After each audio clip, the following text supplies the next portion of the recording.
Bonjour, aujourd'hui je te fais une vidéo sur l'ego pour essayer de décortiquer le concept, comment le comprendre et se l'approprier au quotidien ou s'en libérer selon les courants de pensée. Alors l'ego il fait vraiment partie des mots qui sont très utilisés en ce moment dans le monde du bien-être et de la spiritualité comme lâcher prise ou encore flow, cette idée de flotter, etc. Donc j'avais envie de préciser un petit peu de par mes recherches ce que j'en ai compris et comment au quotidien surtout j'essaye d'appréhender ce concept et de m'en libérer ou alors de l'intégrer. On va le voir ensemble. Donc l'ego, pour moi, la manière dont je vois l'ego, c'est cette idée d'attachement. L'ego en soi, c'est pas forcément négatif à mes yeux. Il y a un ego qui est plutôt de l'ordre de la dignité. Ne pas se laisser marcher sur les pieds, savoir poser des limites quand je sens que la personne ou l'attitude ou la situation vient bousculer mon bien-être, mon équilibre. Je trouve personnellement sain d'aller pousser un petit peu la voix et d'aller franchement exprimer ses besoins. Et ça, pour moi, j'ai la sensation que ça vient d'un ego, en tout cas de ce qu'on pourrait appeler l'ego. Pour autant, lorsqu'il n'est pas question de survie et qu'il est plutôt question de rapports sociaux, de relations, l'ego, pour moi, il est assez malin en fait. Sans aller jusqu'à être maligne, mais il a vraiment cette capacité d'observer les dynamiques, je trouve, et d'essayer de danser un petit peu pour être bien vu. Donc l'exemple type, on va à une soirée quand ce sera possible dans un monde parallèle. On va à une soirée où il y a voilà, des nouvelles personnes qu'on ne connaît pas et il y a peut-être que tu l'as vécu, moi je l'ai vécu en tout cas, peut-être cette sensation de se dire waouh, qu'est-ce que je suis censée dire, comment je dois m'habiller, comment je dois me comporter, est-ce que les gens ils vont me trouver cool ou est-ce que je vais être toute seule dans mon coin et qu'ils vont me trouver bizarre. Ça, j'ai la sensation que c'est ce que j'appelle l'ego, en tout cas. L'envie de paraître bien, l'envie de paraître tendance ou de faire partie du groupe au détriment de mon authenticité. Parce que peut-être qu'en allant à cette soirée, j'aurais juste envie de parler à une ou deux personnes et de pas forcément être sur le devant de la scène. Ça, c'est l'authentique, c'est mon besoin à l'intérieur, ce besoin d'exclusivité et de rapport avec une seule ou deux personnes. Alors que l'ego qui aura envie de briller, il va essayer de jouer des coudes et de me pousser à aller vers des comportements qui ne sont pas alignés avec mon besoin du moment. Donc ajouter à ça, pour moi, ce qui est le plus pesant, je trouve que c'est cet attachement.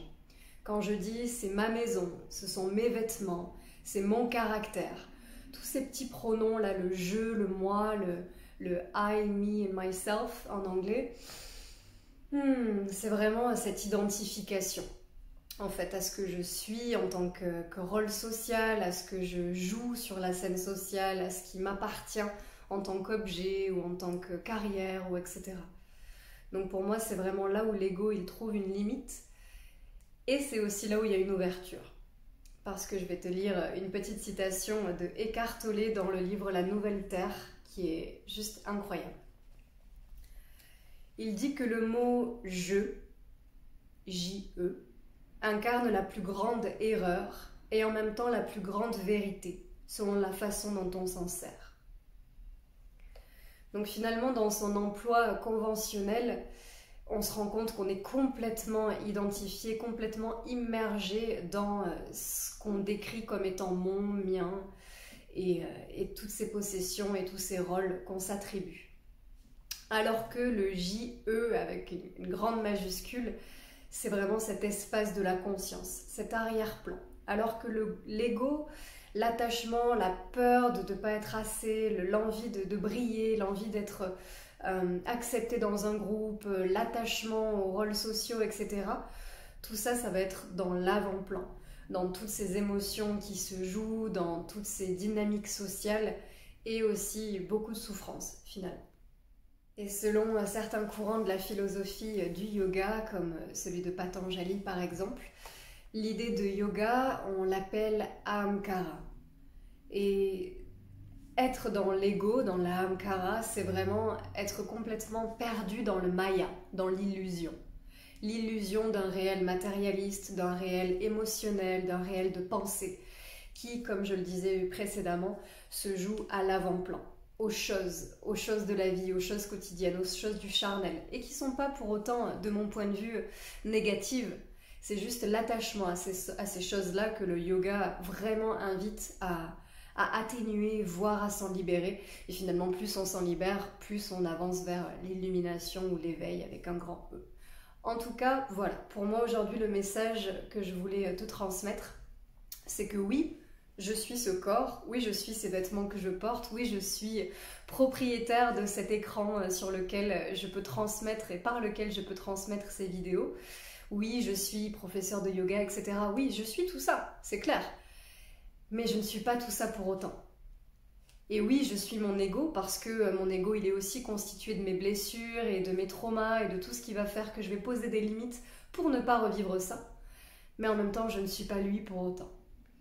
Donc c'est l'un des plus grands paradoxes, je trouve, de l'humanité, d'être humain et humaine, que je trouve assez stimulant pour moi. Voilà, ça m'anime beaucoup, c'est une réflexion qui me plaît, qui me fait du bien et que je voulais te partager.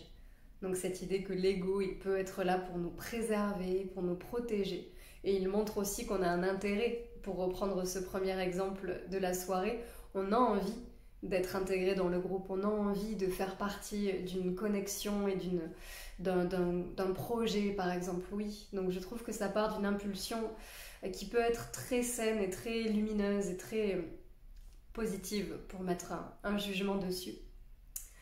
Mais s'attacher à ça, ça peut entraîner beaucoup de souffrance. Donc une définition assez nuancée, et je t'invite vraiment à me partager selon toi, selon la philosophie à laquelle tu adhères ou selon tout simplement ton intuition, ce que tu ressens en toi. Qu'est-ce que c'est pour toi l'ego et comment tu vis avec ou comment tu essayes de t'en défaire au quotidien. Voilà, quelle est ta relation à l'ego au quotidien?